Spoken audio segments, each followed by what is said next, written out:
Wonderful to have you here today. We're truly grateful for your continued support. Tell us, where in the world are you tuning in from? Big city? Small town? We'd love to know. Now, let's dive into today's story. Chapter 1. Foundations and Fractures. Chris Monroe gripped the construction plans in his calloused hands, studying the intricate details of Monroe Construction's latest project. The morning sun illuminated his office at the Monroe family estate, where generations of his family had built their legacy. At 35, he carried himself with the confidence of someone who had earned his position through merit rather than mere inheritance. "Mr. Monroe, your father's here to see you," his assistant Sarah announced through the intercom. "Send him in," Chris replied, rolling up the blueprints. Howard Ellison Monroe strode into the office, his presence commanding respect despite his advancing years. "That's the community center project?" he asked, nodding toward the plans. "Yes, we're finalizing the foundation specifications. The soil composition presents some challenges, but nothing we can't handle." Chris pulled out another set of drawings. "Take a look at these structural modifications I'm proposing." Howard examined the plans, his weathered face breaking into a proud smile.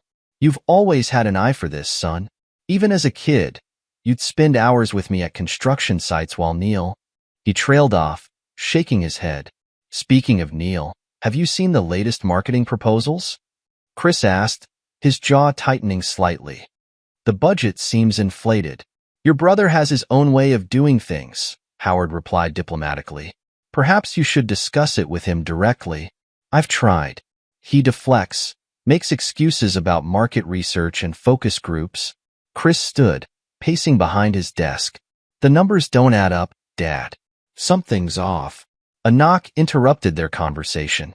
Neil Monroe entered without waiting for a response, his designer suit and perfectly styled hair a stark contrast to Chris's more practical attire.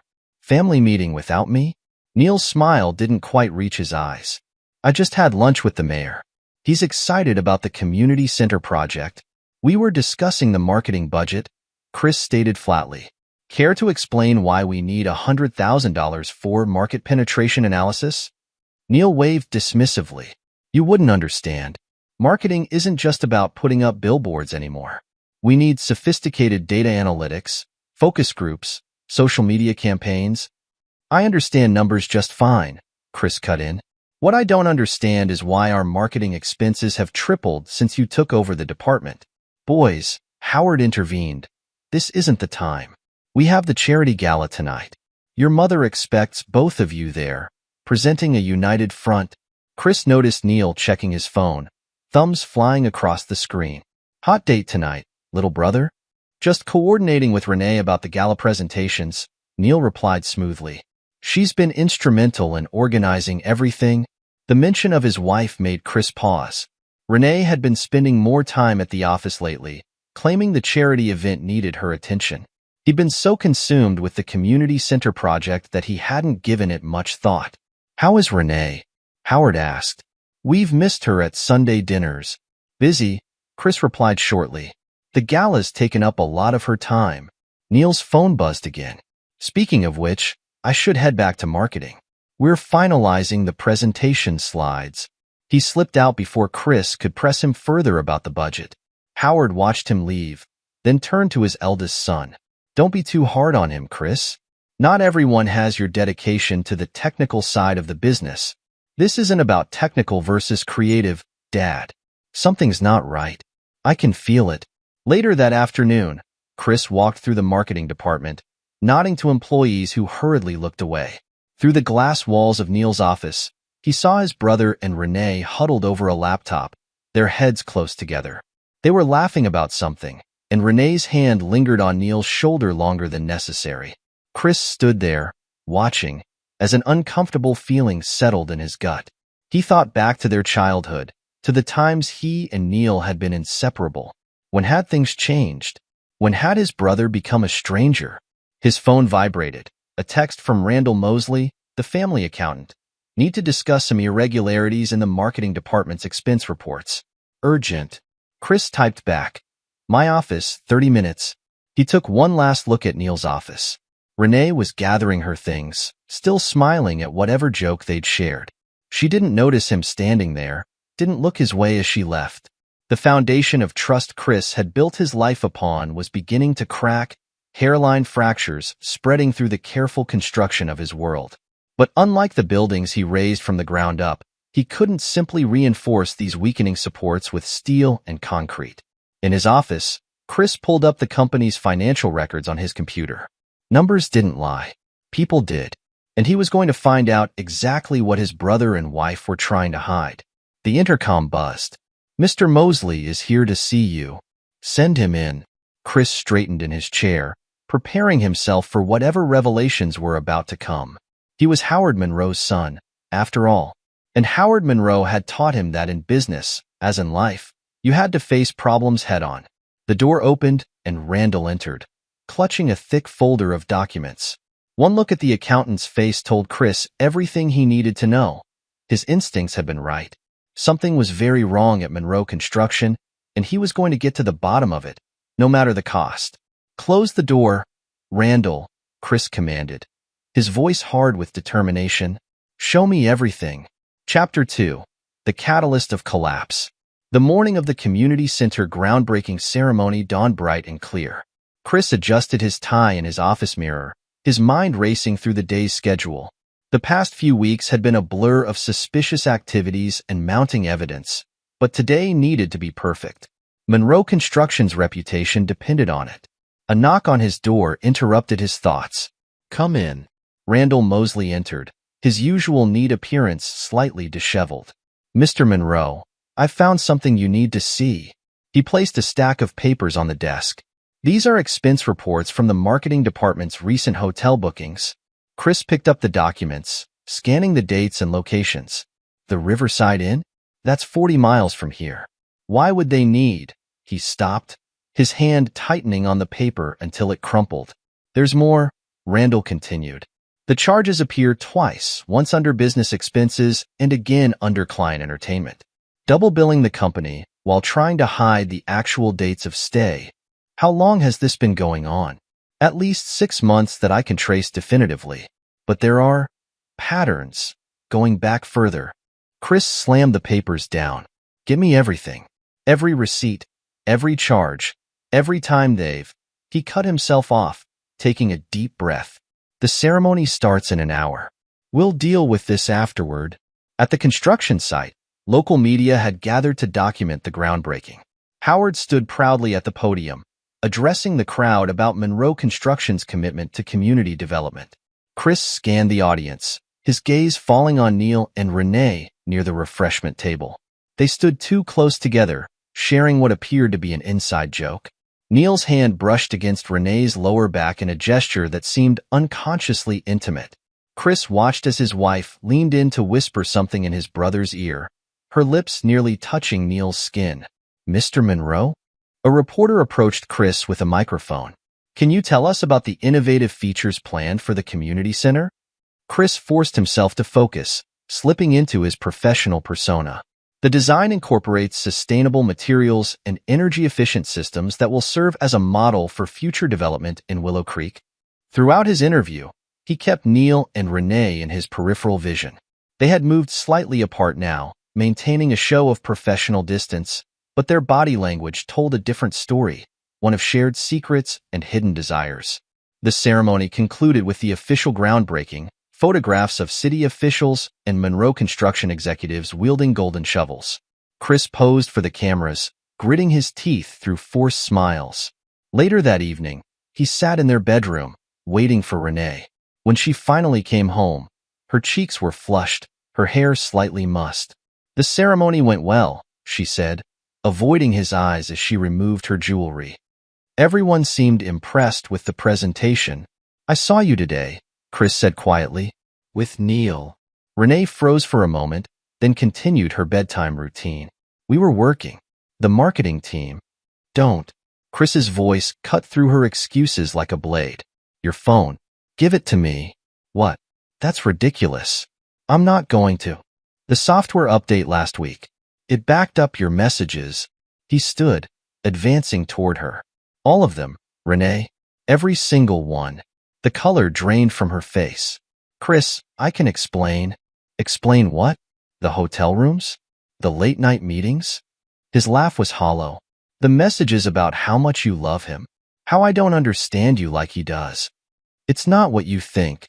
It's exactly what I think. He pulled out his phone, opening a document. May 15th, Riverside Inn. June 3rd, Lakeview Hotel. July 21st. Stop it. Tears streamed down her face now. You're acting crazy. Crazy? Chris's voice remained deadly calm. Crazy is betraying your husband with his own brother. Crazy is stealing from the company to fund your little romance. We never meant to. To what? Get caught? He moved closer, towering over her. How long, Renee? How long have you been sleeping with my brother? She backed away until she hit the wall. Please, Chris. We can work this out. We can get counseling, try to...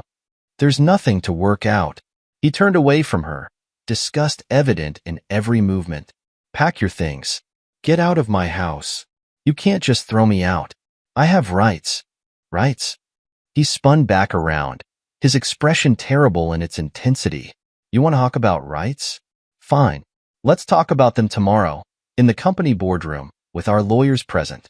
I'm sure the board will be very interested in hearing about how you and Neil have been embezzling funds. You wouldn't dare.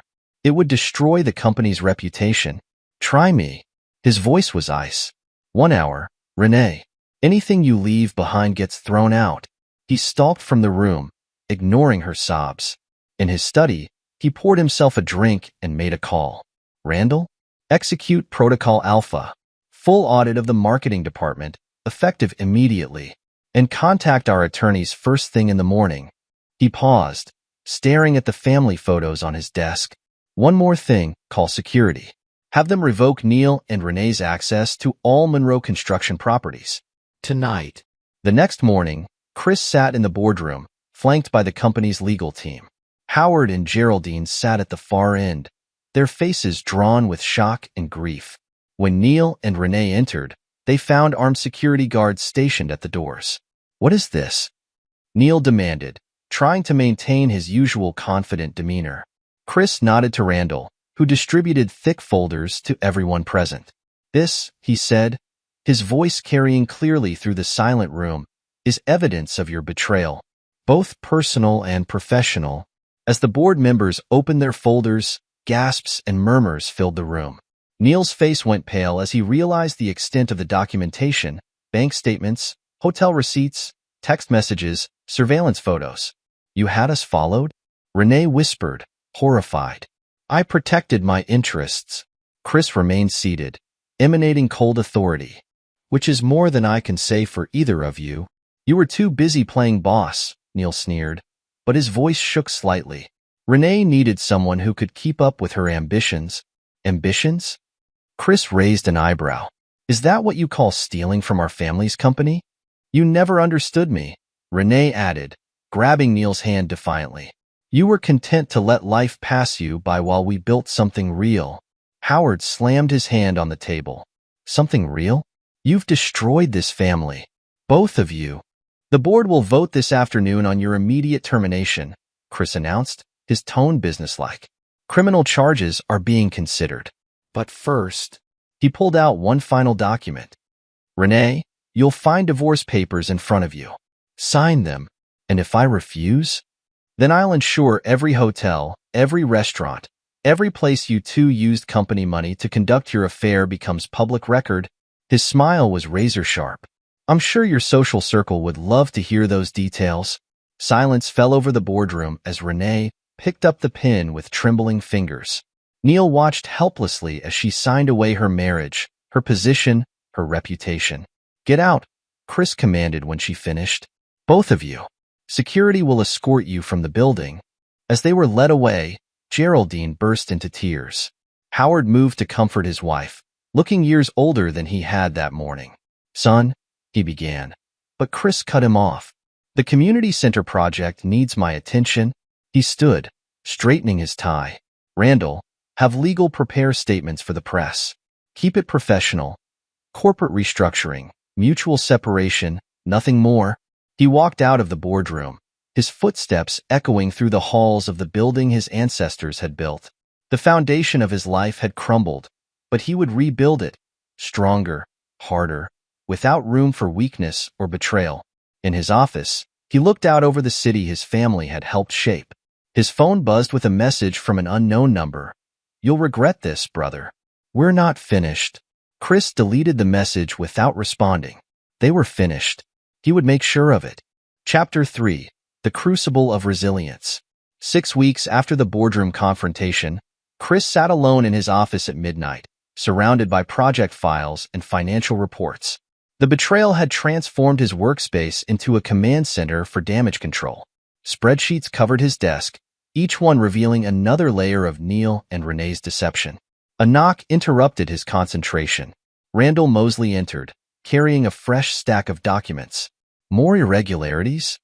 Chris asked, not looking up from his computer. "Different this time." Randall placed a folder in front of him. "They've started a competing firm. Already secured 3 contracts that were supposed to be ours." Chris opened the folder, scanning the contents. "They're undercutting our bids by 20%. "How?" "That's not all." Randall shifted uncomfortably. "Renee's pregnant." The pen in Chris's hand snapped, spraying ink across the documents. He stood abruptly, turning to face the window. "How far along?" "For months, according to the medical records our investigators found." Simple math told him what he needed to know. The child had been conceived while he and Renee were still married, while she was sleeping in their bed, making plans for their future together. "Mr. Monroe?" Randall's voice was hesitant. "There's something else. They've been contacting our suppliers, trying to negotiate exclusive contracts." "Let them try." Chris turned back, his expression hardened. "Get me a meeting with the board tomorrow morning. It's time to implement some changes." After Randall left, Chris called an unexpected ally. "Ms. Little? I need your expertise on something urgent."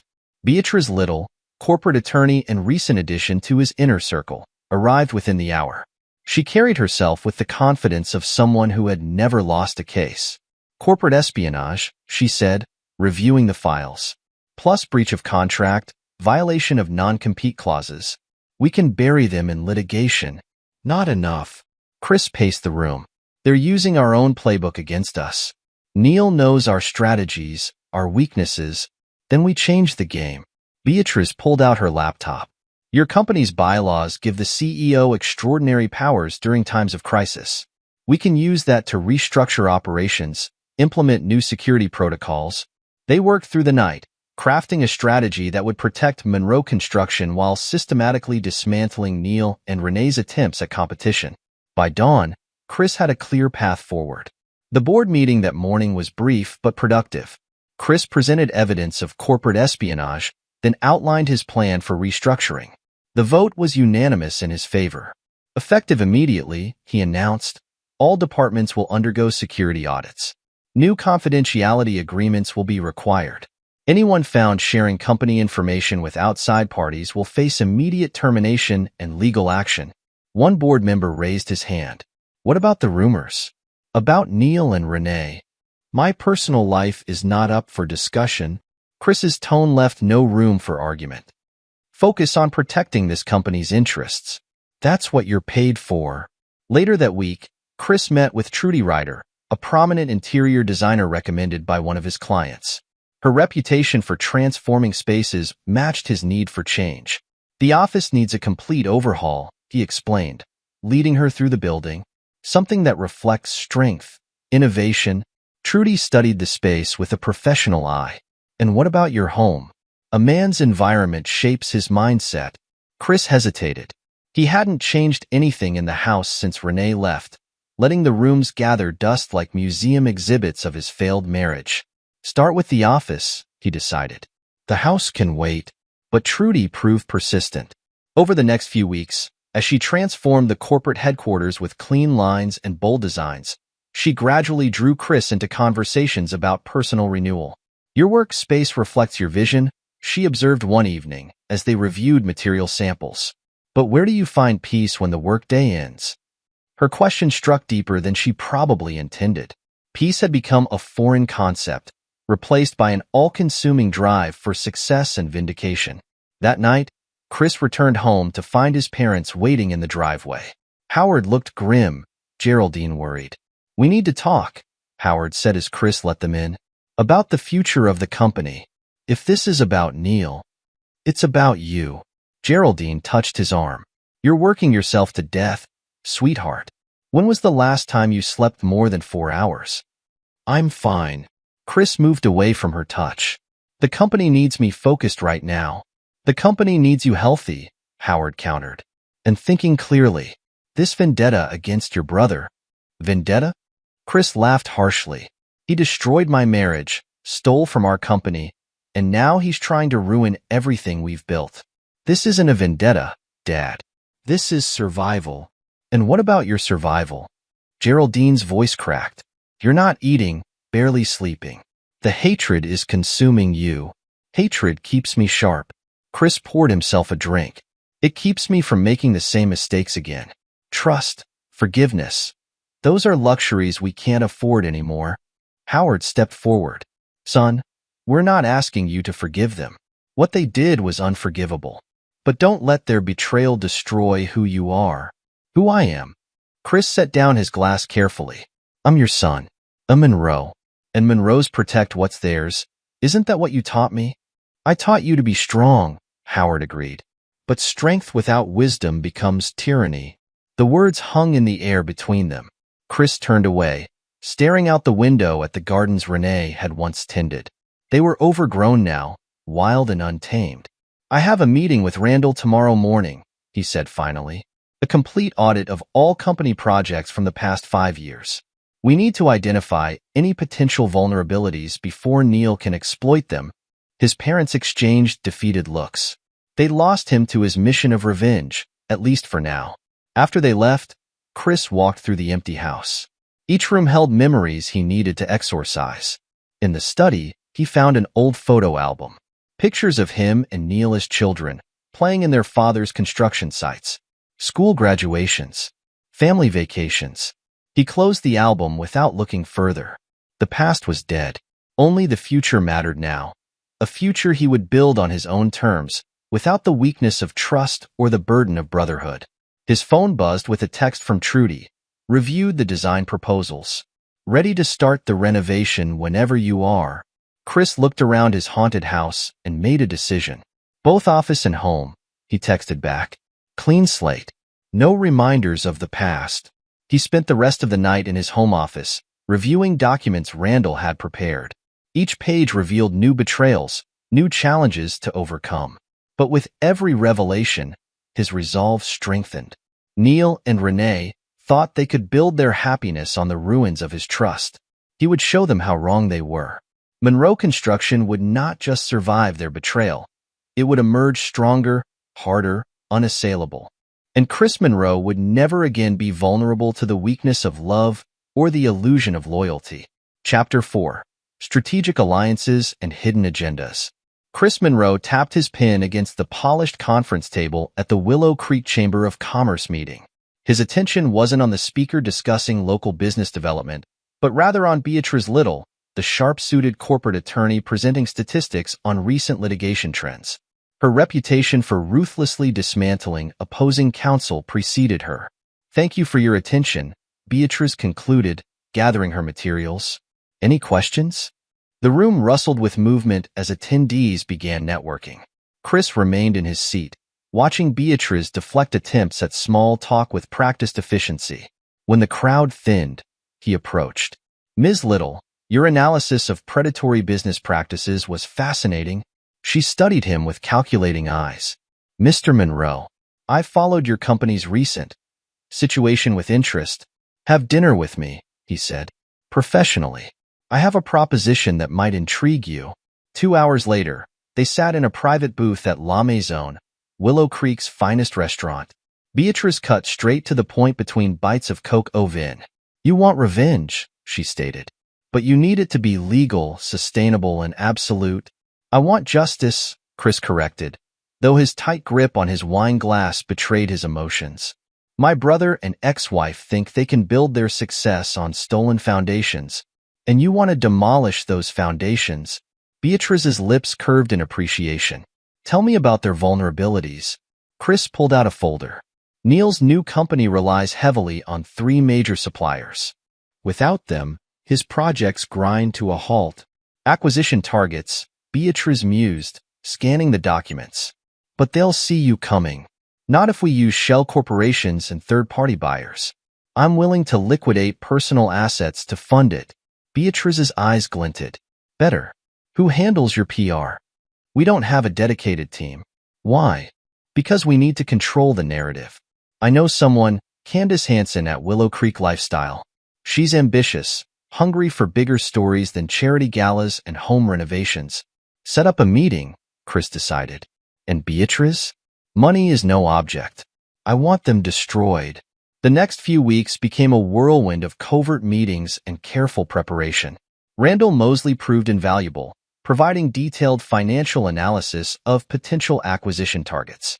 Each morning, Chris received updates on Neil and Renee's business activities, their client meetings, their attempts to secure new contracts. They're planning a major housing development, Randall reported one evening. Luxury condos on the east side.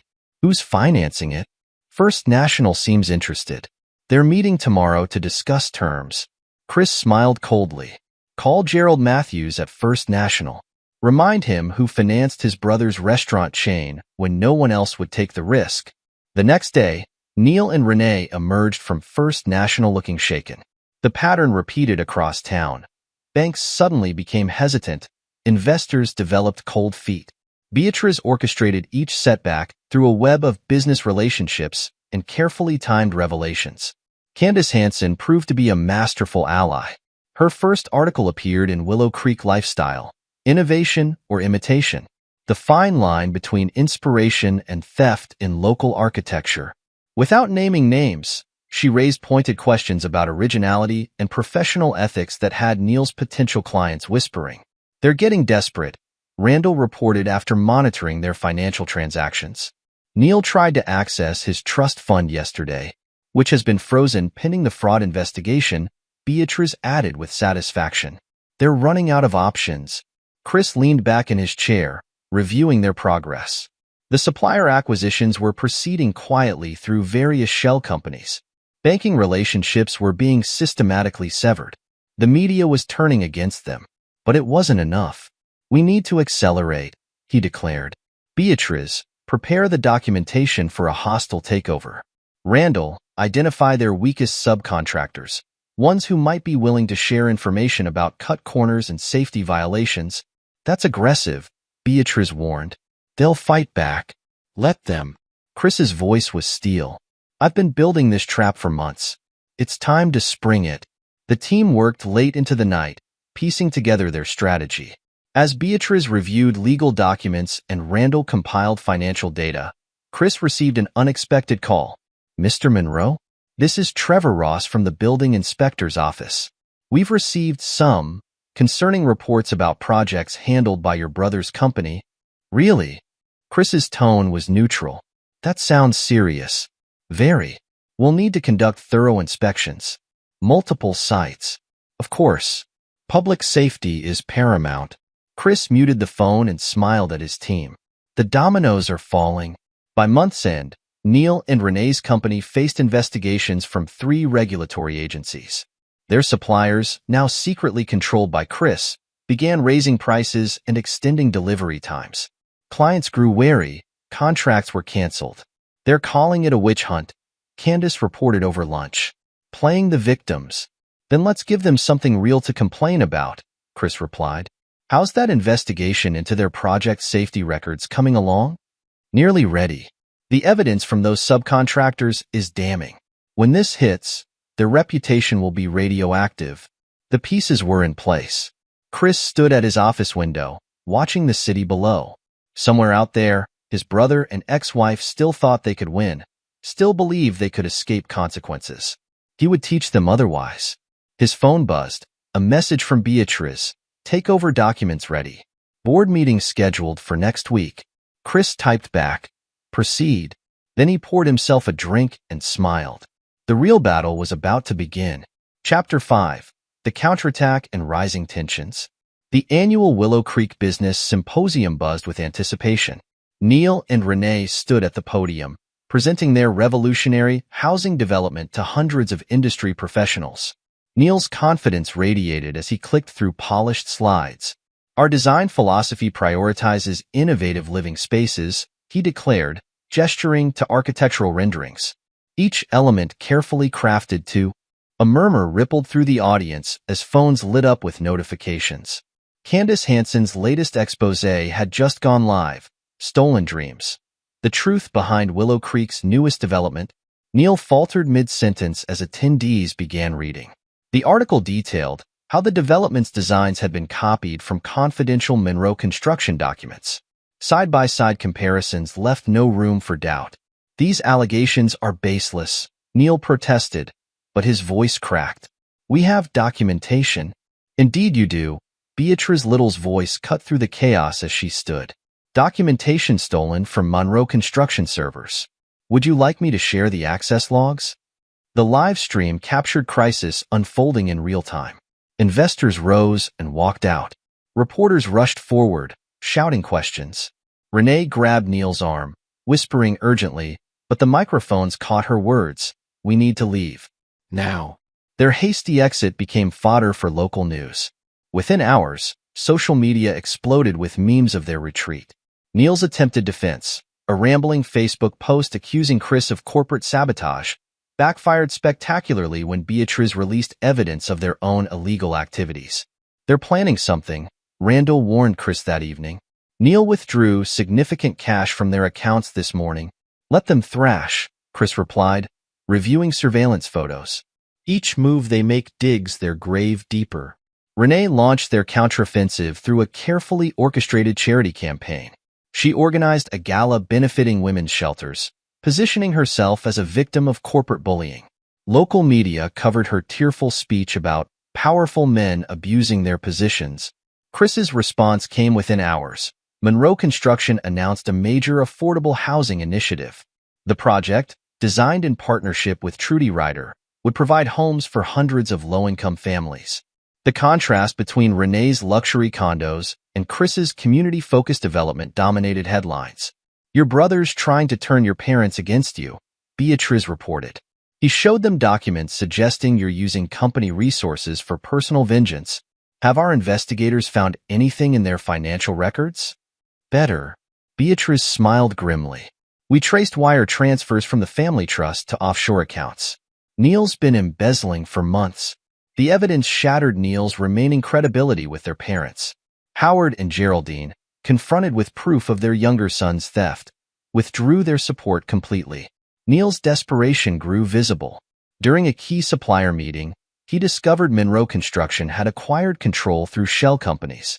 His attempt to find alternate suppliers failed as word spread about missed payments and broken contracts. Their cash reserves are almost depleted, Randall reported. They've started selling personal assets. Press harder, Chris commanded. I want them feeling pressure from directions. The pressure mounted at a crucial city council meeting. Both companies presented competing project proposals. Neil's presentation derailed when council members received anonymous tips about safety violations at his previous developments. These accusations are outrageous, Neil shouted, lunging at a council member who questioned his integrity. Security intervened as cameras rolled. Renee attempted damage control through back channels. Her representative approached Beatrice with an offer. Merge the companies, share control, end the war. Tell her, Chris instructed Beatrice, that she can dissolve their company and surrender all assets, or face complete destruction. No negotiation. The rejection drove them to increasingly desperate measures. Neil was caught on camera threatening a building inspector. Renee's public appearances became erratic, marked by emotional outbursts and incoherent accusations. They've lost 3 major clients this week, Randall updated. Their project financing is collapsing.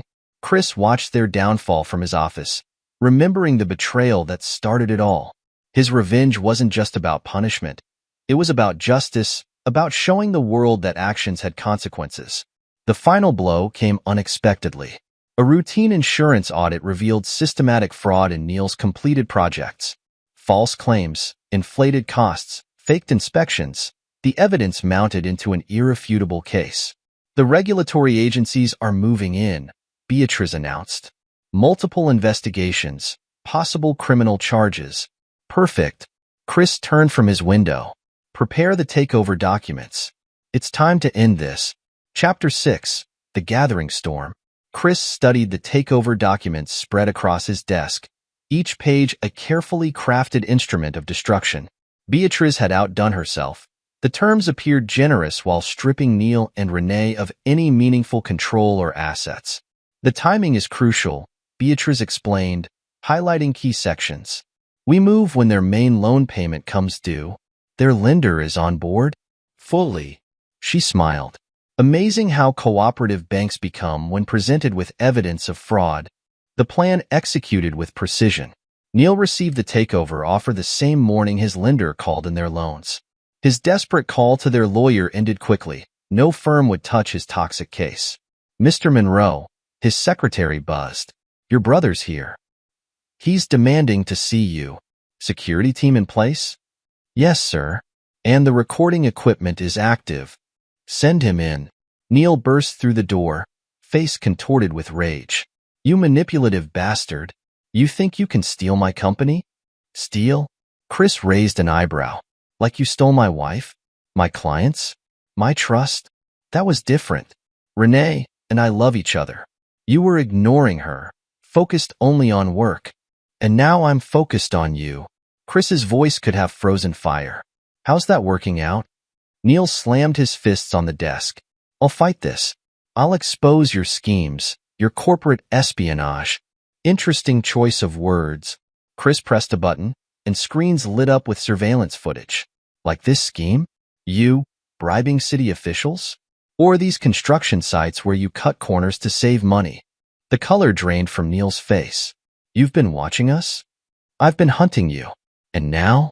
Chris stood slowly. I've won. Security arrived to escort Neil out, his threats echoing down the hallway. Randall entered as they left, carrying fresh reports. Their investors are pulling out. Stock values plummeting. And he hesitated. Renee's tried accessing her old files at the office. Looking for leverage? Chris laughed coldly. She'll find nothing. I purged her access months ago. The next days brought increasing desperation from their camp. Neil attempted to rally support at an emergency board meeting, presenting manufactured evidence of market manipulation. His performance ended spectacularly when Randall played audio recordings of his kickback schemes with suppliers. Renee tried a different approach, filing for emergency custody rights over their child. Her petition painted Chris as an obsessed ex-husband destroying their lives out of spite. The court saw through it, Beatrice reported. Especially after the psychological evaluation showed the child's distress stemmed from their behavior, not yours. Where are they living now? That mansion they bought? Randall checked his notes. In foreclosure. They've been trying to sell assets, but our legal holds have frozen most accounts. Chris implemented the next phase. Operation Phoenix. Monroe Construction began acquiring Neil's failed projects at bargain prices, announcing plans for rehabilitation and community improvement. Each press release highlighted the contrast between their approaches, cementing public opinion. Neil's response shocked even Chris. Anonymous threats reached Monroe Construction employees, suggesting criminal connections. But Chris had anticipated this. His security team, led by Gabriel Moore, intercepted and documented each attempt. Your brother's meeting with known criminals, Gabriel reported. Want us to intervene? Monitor and record, Chris ordered. Add it to the evidence pile. Renee's public unraveling provided its own ammunition. At a charity auction, she verbally attacked a donor questioning their finances. The viral video showed her transformation from polished professional to raving desperado. The remaining investors are jumping ship, Randall confirmed. Their company's effectively dead. But Chris wasn't finished. He expanded Monroe Construction's community programs, creating opportunities in areas Neil had exploited. Local politicians, recognizing the shifting winds, aligned themselves with his initiatives. Then Beatrice delivered the coup de grace, comprehensive evidence of insurance fraud. The documentation detailed years of systematic deception, with both Neil and Renee's signatures on falsified claims. Federal investigators are interested, she said. This goes beyond civil courts now. Chris reviewed the evidence package. Each page represented another nail in their coffin, another step toward complete destruction of their lives and reputations. Winter descended on Willow Creek, matching the frozen wasteland of Neil and Renee's future. Their attempts to flee justice were thwarted by Chris's foresight, travel alerts, frozen accounts, watchful eyes at ports and airports. The final board meeting approached. Chris stood in his renovated office, surveying the empire he'd protected and strengthened. Neil and Renee had tried to take everything from him. Instead, they'd given him the motivation to become more powerful than ever. Sir? His assistant interrupted his thoughts. The board members are arriving. Good. Chris straightened his tie, ready to end this chapter of his life. It's time to show them what real power looks like. Chapter 7. The Turning Point. Monroe Construction's headquarters buzzed with anticipation as board members filed into the newly renovated conference room. Howard Monroe gripped the podium, his knuckles white, while Geraldine sat rigid in her chair.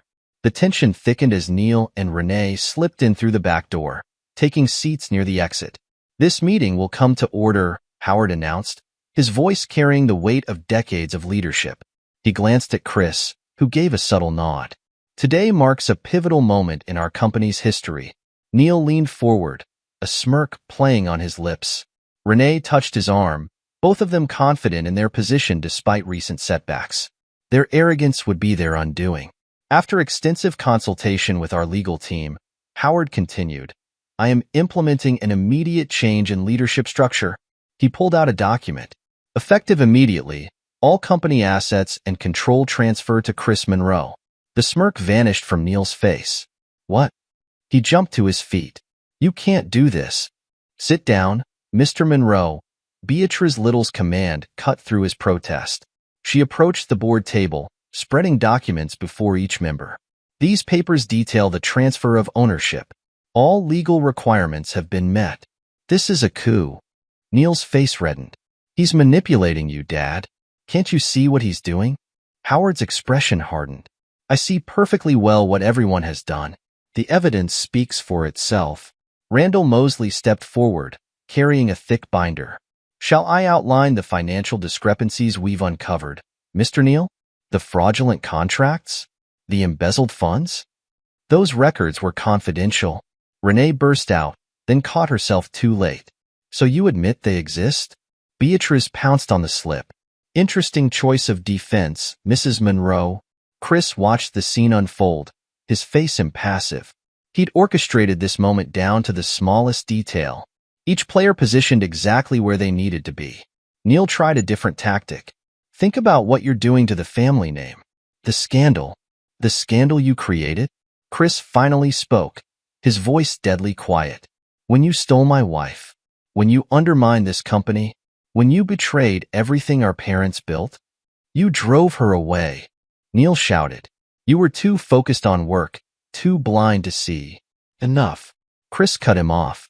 Your theatrics won't work here. The board has seen the evidence. The vote is final. Security guards materialized at the doors as Beatrice distributed more documents. These detail the terms of your immediate termination and the dissolution of your competing business interests. You can't just erase us. Renee protested. We have rights. Rights? Chris laughed coldly. Like the right to steal company secrets? To endanger lives with substandard construction? To defraud investors? Those are lies. Neil lunged forward, but security intercepted him. Mr. Mosley, Chris nodded to Randall, who activated a projection screen. Video evidence played. Neil accepting bribes, Renee falsifying inspection documents, both of them plotting in secret meetings. We've documented everything, Chris continued as their faces drained of color. The authorities are very interested in your creative approach to building codes. The board members watched in horrified fascination as more evidence appeared on screen. Howard and Geraldine looked away, unable to witness their younger son's disgrace. This isn't over. Neil snarled as security began escorting them out. You think you've won? You've got nothing. Chris stood, towering over the table. I have everything. The company. Our parents' respect. A clear conscience. His voice dropped lower. What do you have, brother? A crumbling business built on lies? A relationship founded on betrayal? Renee tried one last desperate gambit. The child. You wouldn't separate. Your custody hearing is next week, Beatrice interrupted smoothly. The judge will be very interested in the psychological evaluation results. They were half-dragged from the room, their threats and protests echoing down the hallway. Through the windows, camera flashes announced Candace Hansen's media presence, ready to document their downfall. Chris addressed the remaining board members. Let's discuss the company's future. He activated a presentation. I've prepared a detailed restructuring plan. The meeting proceeded efficiently, but beneath his professional demeanor, Chris savored each moment. Years of planning, months of strategic moves, all culminating in this perfect execution of justice. Outside, Neil and Renee faced a media firestorm. Their desperate attempts to spin the situation only dug them deeper as reporters fired questions about the emerging evidence of their crimes. Inside, Chris built the foundation of Monroe Construction's new era. Each decision, each policy change, another brick in the wall between past and future. He'd torn down their illusions of victory and built something stronger from the ruins. The sun set on Willow Creek as the meeting concluded. Howard and Geraldine lingered, struggling with their role in their son's war. It had to be done, Chris told them quietly. The company comes first. Family loyalty must be earned. They nodded, understanding at last that their younger son had forced this outcome through his own choices. The parents who left the building that evening were different from those who had entered, harder, wiser, finally seeing the truth about both their sons. Chapter 8. The Web Titans. Beatrice's heels clicked against marble as she strode into Chris's office. The federal agents just left Neil's house. They seized everything: computers, phones, files, and Chris didn't look up from his laptop. They found more than we expected. Neil wasn't just cutting corners on local projects. He'd set up shell companies to launder money through international contracts. Now Chris looked up, a predatory gleam in his eyes. Send everything to our contacts at the SEC. Already done. Beatrice placed a USB drive on his desk. But there's more. Renee's been embezzling from her women's shelter charity, using donations to fund their lifestyle. Perfect. Chris pressed a button on his intercom.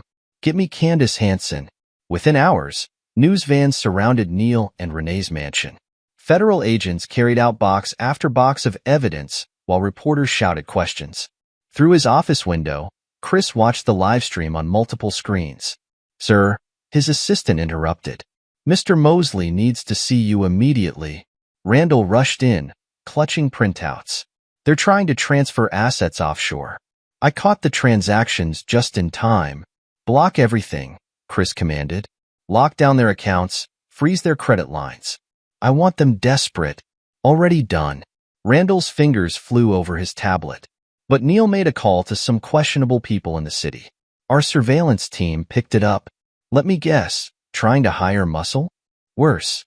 He's offering to expose safety violations in our older projects if we don't back off. Chris's laugh held no humor. Send in Gabriel. Gabriel Moore entered silently, his military bearing evident in his stance. Sir? Neil's making threats. Show him why that's a mistake. With pleasure. Gabriel pulled out his phone, dispatching orders to his security team. Within hours, Neil's desperate gambit backfired. His hired thugs were arrested in a sting operation, their phones containing recorded evidence of his solicitation to commit crimes. Each threat he'd made became another weapon in Chris's arsenal. Renee attempted damage control through a tearful TV interview. Chris is destroying our family out of spite, she pleaded. He never understood what real love means. The broadcast cut off mid-sentence as evidence of her charity fraud hit the news.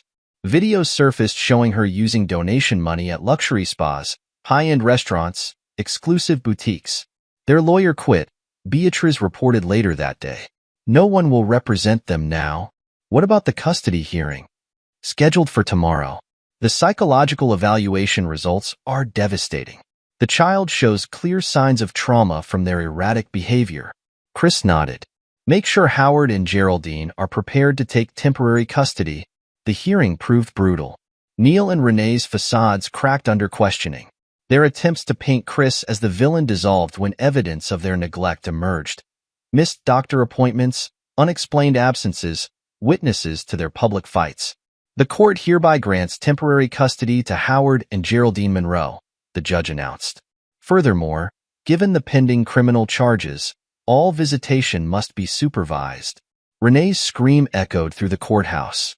Neil had to be restrained by bailiffs as he lunged toward Chris, shouting threats that only strengthened the judge's decision. Back at Monroe Construction, Chris implemented the next phase. Building inspectors descended on all of Neil's completed projects, armed with anonymous tips about specific violations.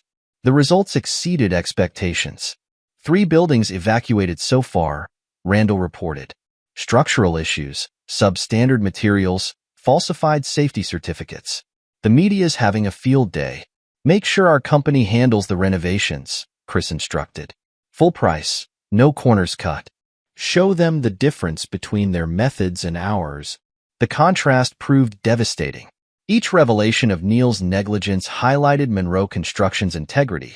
Clients flocked to Chris's company, while Neil's former customers filed lawsuits. Chapter 9. Redemption and Renewal. The courtroom fell silent as the judge prepared to deliver the verdict. After weeks of testimony, dozens of witnesses, and mountains of evidence, justice was about to be served. In the matter of corporate fraud, embezzlement, and criminal negligence, the judge began.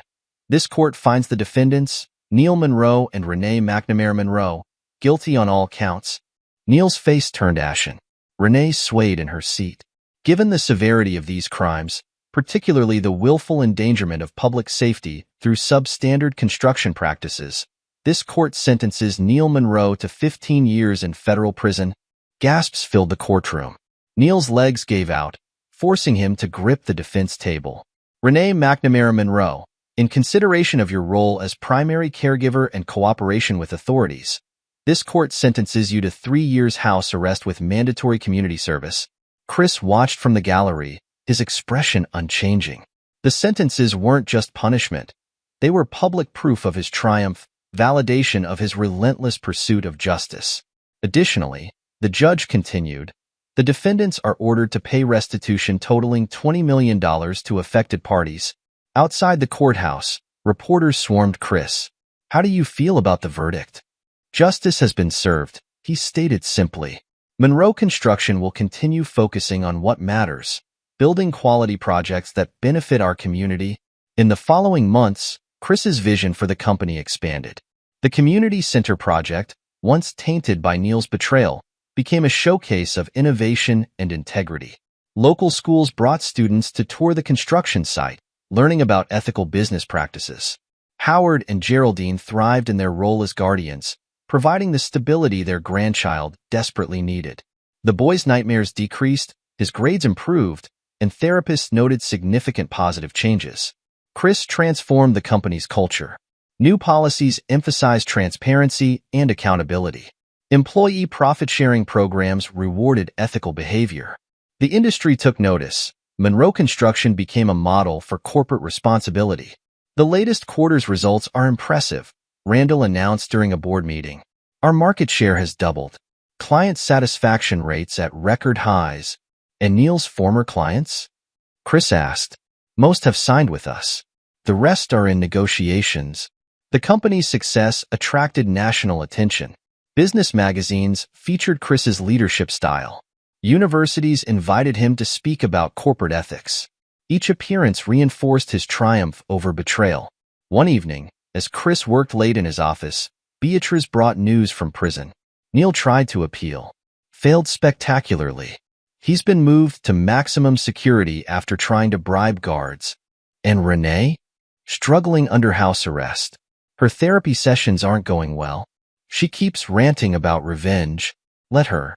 Chris turned back to his work. She has nothing left to threaten us with. The years of planning, the careful accumulation of evidence, the strategic destruction of their lives. It had all paid off. Neil and Renee's betrayal had intended to destroy him. Instead, it had forged him into something stronger, more ruthless, unshakable. His revenge wasn't just complete, it was eternal. Long after their prison terms ended, they would live as pariahs, marked by their crimes, haunted by their choices. Their son would grow up knowing their true nature, understanding why they'd lost everything. And Chris? He stood victorious atop the empire they tried to steal, his power absolute, his reputation untouchable. He transformed personal betrayal into professional triumph, emotional pain into corporate success. The moon rose over Willow Creek as Chris signed the final documents transferring Neil's remaining assets to Monroe Construction. In the end, justice wasn't about forgiveness or healing. It was about power, taking it, wielding it, using it to ensure those who betrayed you never rose again. He'd done more than survive their betrayal. He'd turned it into the foundation of his greatest victory. That was the true revenge. Not just destroying them, but using their destruction to build something greater than they could have imagined. The lights of Willow Creek sparkled below his office window, each one representing a life touched by his company's work. He'd protected those lives from Neil's negligence, turned betrayal into benefit, pain into progress. That was his legacy now. Not the broken trust or the bitter memories, but the empire built from their ashes. An empire that would stand as eternal testimony to a simple truth.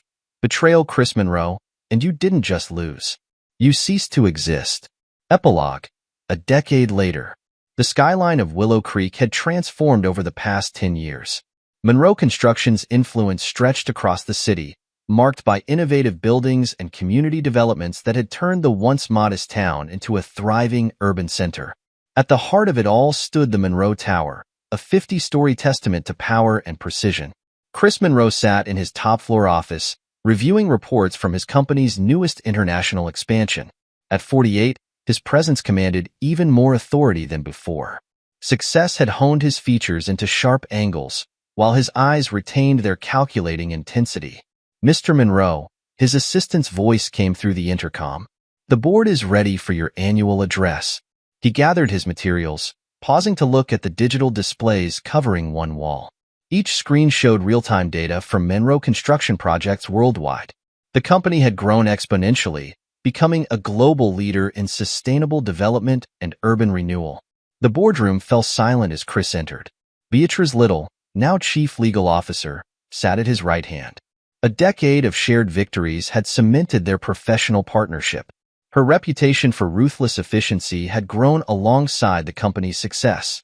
Our 10th consecutive year of record growth, Chris began, activating a holographic display.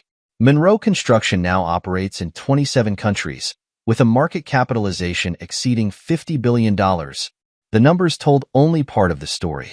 After Neil and Renee's downfall, Chris had systematically expanded his influence beyond construction. Monroe Enterprises now included technology firms, financial institutions, and media companies, an empire built on the ashes of betrayal. And our former competitors? A board member asked. There are no former competitors, Beatrice answered with a cold smile. Only acquired assets and cautionary tales. Indeed, Neil's fate served as a warning to anyone who considered crossing Monroe Construction. Released from prison after 12 years, he lived in a small apartment on the outskirts of town. His attempts to rebuild his life had met systematic opposition. No construction company would hire him. No bank would fund him. His name had become synonymous with failure. Renee's story proved equally grim. Her house arrest had ended years ago, but her reputation never recovered. She worked part-time at a small marketing firm. Her former glamour faded, her social connections severed. The charity fraud conviction had made her untouchable in the nonprofit world she once dominated. Their son, James, now 17, had thrived under Howard and Geraldine's guardianship. He showed his uncle's aptitude for business, interning at Monroe Construction during summers. Chris had taken a careful interest in his education, ensuring he understood the price of betrayal through his parents' example. Uncle Chris, James had asked during a recent meeting, why do you still block their attempts to rebuild? Because actions have eternal consequences, Chris had replied. Remember that when you take your place in this company. The lesson hadn't been lost on the teenager. James excelled in business courses, already showing signs of the Monroe ruthlessness. He maintained minimal contact with his biological parents, understanding that his future lay with the uncle who controlled the family empire. Randall Mosley had risen to chief financial officer, his early loyalty rewarded with substantial power. His financial acumen helped transform Monroe Construction from a regional player into a global force.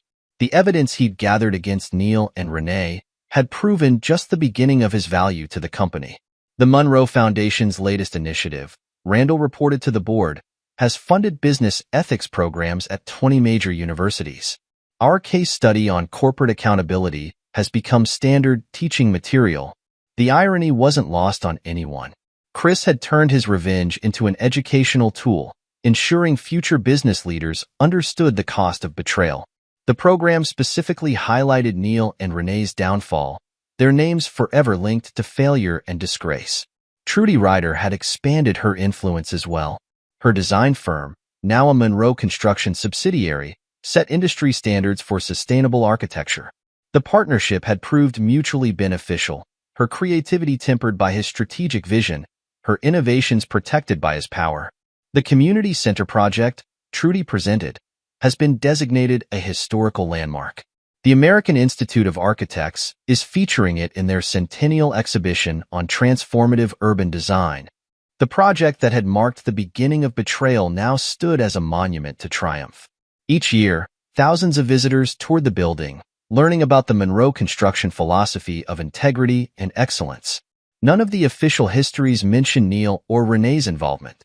Candace Hansen had parlayed her coverage of the scandal into national prominence. Her media company, backed by Monroe Investments, specialized in investigative business journalism. She maintained a symbiotic relationship with Chris, her network highlighting Monroe Construction's successes while exposing competitors' weaknesses.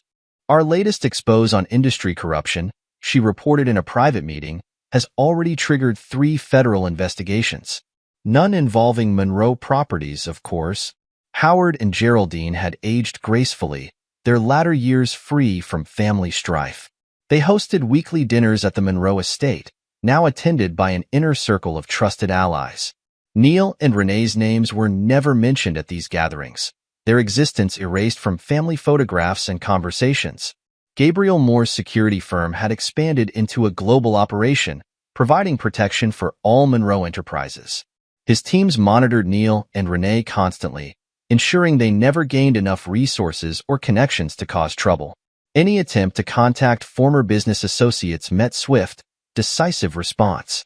They tried reaching out to an overseas investor last month, Gabriel informed Chris.